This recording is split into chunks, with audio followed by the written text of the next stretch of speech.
Walang kahit na anumang publicity. Kaya yung sasabihin mo na sasampalin siya, kalabisan na yon. Yun ay hindi na a gentleman's act. Kaya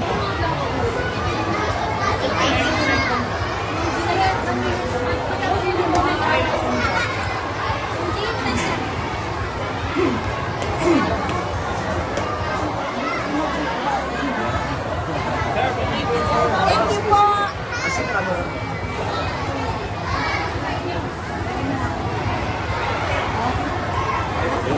Thank you po!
Seclari, pang-apat na eskwelahan na po ito, pang-apat na lungsod sa Metro Manila na naiikot ninyo.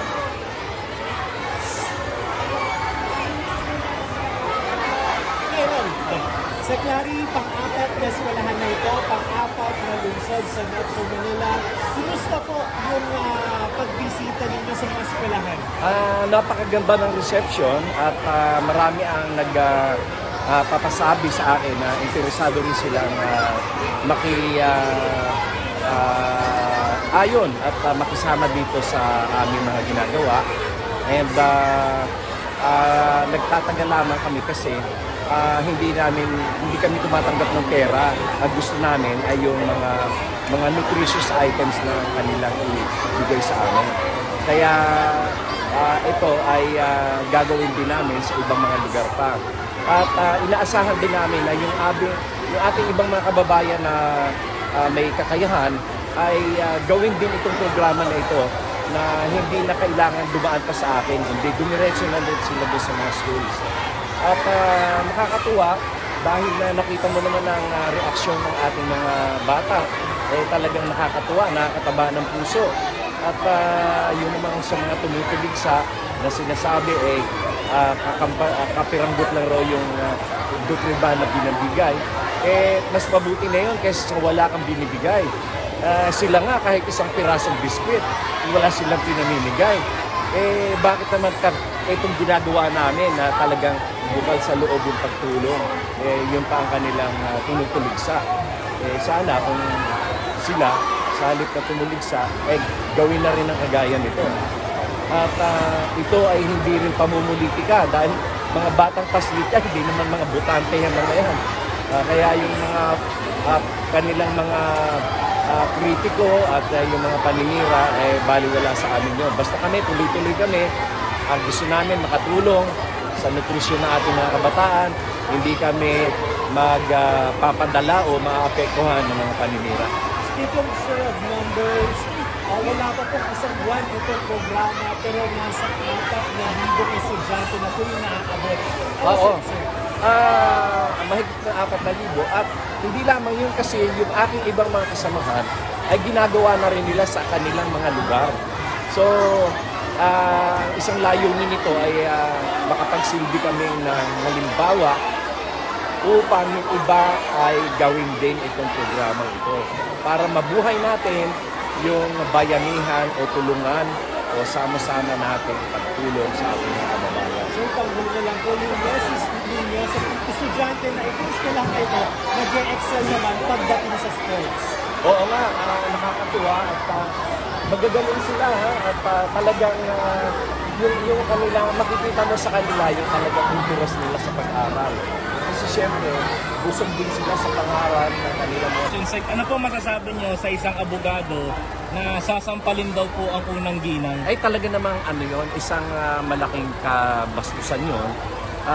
Sa katotohanan niyan, yan si Atty. Glenchong ay kaibigan ko yan dati. At yan ay aking pang tinulungan na inendorso ko yan sa pagiging COMELEC Commissioner. Kaya lang ay siguro masyado siyang naghihintay. Alam nyo, maramdamin ng mga taong kagaya niya. Ngayon hindi pa siya nakakapwesto, nagsalita na lang kung ano-ano. At ang mahirap na ay wala namang ginagawa masama sa kanya si First Lady. Si First Lady nga, tahimik na tumutulong sa ating mga kababayan sa pamamagitan ng pagdadala ng lab bus medical mission sa mga probinsya na hindi rin napapublicize. Pero malaking tulong ang ginagawa niya. Kung ang isang tao nagkakalat ng kasinungalingan, paninira o mga propaganda laban sa aming Pangulo, yun siguro, kung gano'n ang kanyang gawain, pwede mo pang talagang pagsabihan at umurahin. Pero yung kagaya naman ni First Lady, wala namang ginagawa yung tao In fact, puro tulong na nga lang ginagawa. Walang tibo, walang kahit na anumang publicity. Kaya yung sasabihin mo na sasampalin siya, kalabisan na yon. Yun ay hindi na a gentleman's act. Kaya ako talaga ay nangihinayang sapagkat si Atty. Glenchong sana ay matalino naman. In fact, nirekomenda ko nga yan para maging COMELEC Commissioner. Kaya lang hindi siya nakuha. Pero dapat hindi niya ipagdamdam yun. Kung talagang tumulong ka kay Pangulong Marcos sa kanyang eleksyon, yung pagtulong mo ay dahil na rin sa pagmamahal mo sa bayan. Na gusto mo ay ang umupo na ating pinuno ng bansa ay yung may kakayahan upang maging maganda ang ating kinabukasan. Hindi dahil na tumulong ka dahil gusto mong maging COMELEC Commissioner. So,